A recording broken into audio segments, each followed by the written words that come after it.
motorbike as well.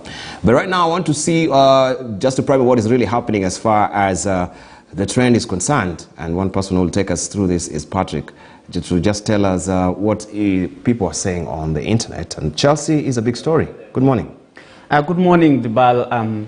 So this morning there is a lot of anxiety among the football fans, you know, after Chelsea owner Roman Abramovich announced that, you know, he's selling the club.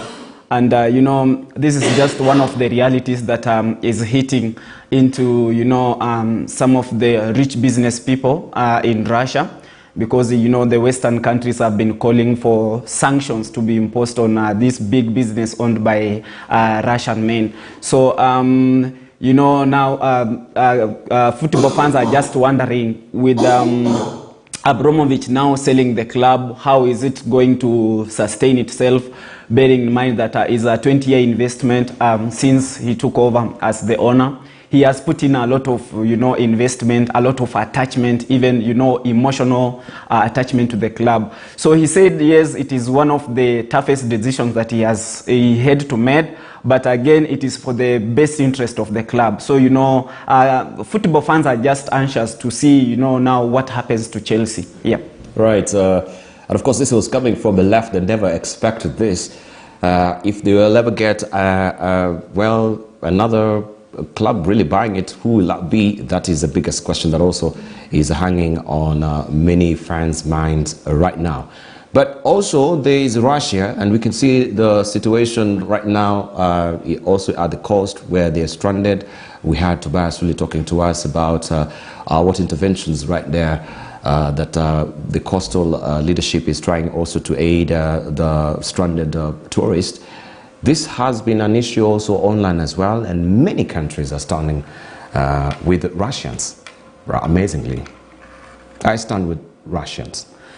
Yeah, so there's just a hashtag that has come up this morning since the, you know, Russian invasion of, you know, Ukraine. So yesterday, you know, U.S. Secretary of State Anton Blinken, you know, issued personalized statement to, you know, Russian nationals, telling them, listen, the measures we are putting in place, they are not targeting you as individuals. They are aimed at, you know, compelling your government to de-escalate military activities in Ukraine. So, you know, that message was so personalized. So guys saying, yes, guys, despite the war, despite what is happening to Ukraine, I think, you know, Russians are just suffering because of the, you know, the decisions that their leaders have made. So, you know, guys just coming and say, despite what you are going through, we are all human, and we just stand with you despite what you are going through. Yeah.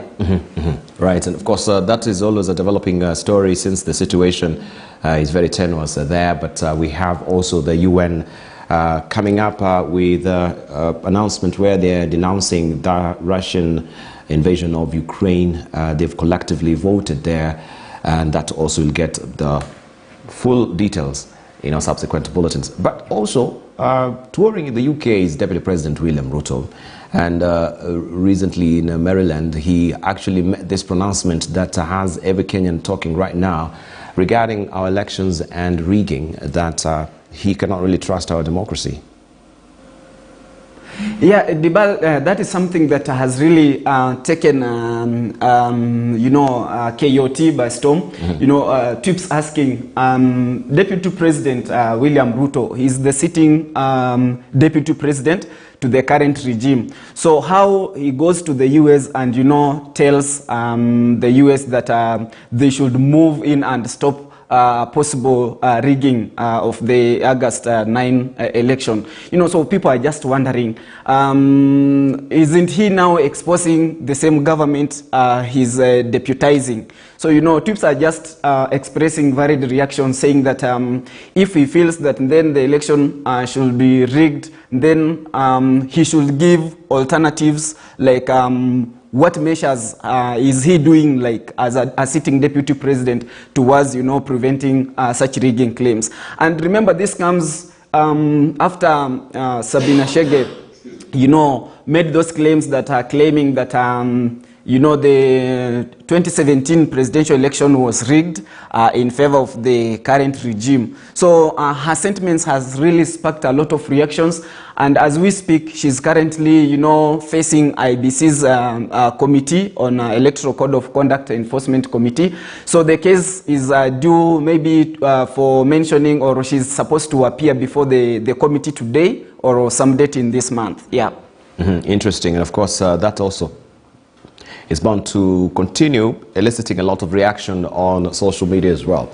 But still on the political beat, we have also Oka and NAK, Kenya, where that particular pact right now is not really shaking into place. We were eagerly awaiting yesterday to see an announcement from NAK Kenya, if at all now they're joining forces with Oka. But it seems also Martha Karua is greatly shy right now to continue full steam ahead with this particular pact, as it were. And she's biding her time, so she's requesting more time to make deliberations before they make any announcements. Yes, Dibal, it is true. Indeed, you know, as my senior Hayemba said, now Principal Q, that is Kalonzo Musyoka, as he has gotten a new name depending on the agreement he had with Principal H, Raila Odinga.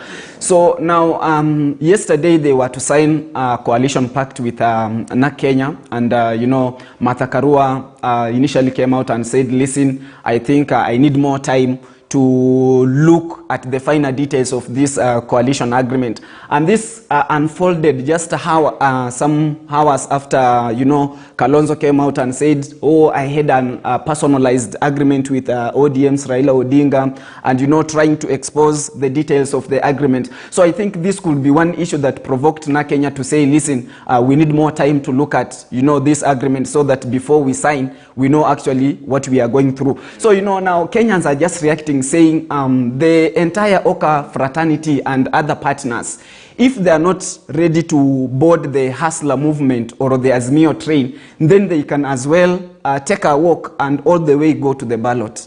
Yeah. Right. Of course, we also keep our eyes peeled on that to see what is happening. And by the way, Patrick, are you single?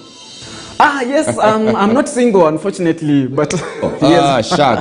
Shucks, because Kim Kardashian, she's legally single.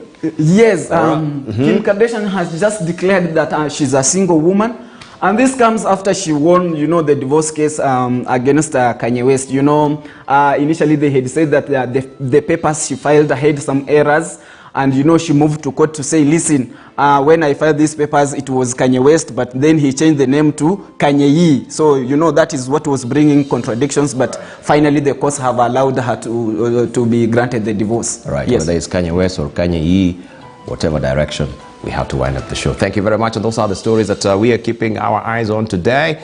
And that's all she wrote. Thank you for your valid comment.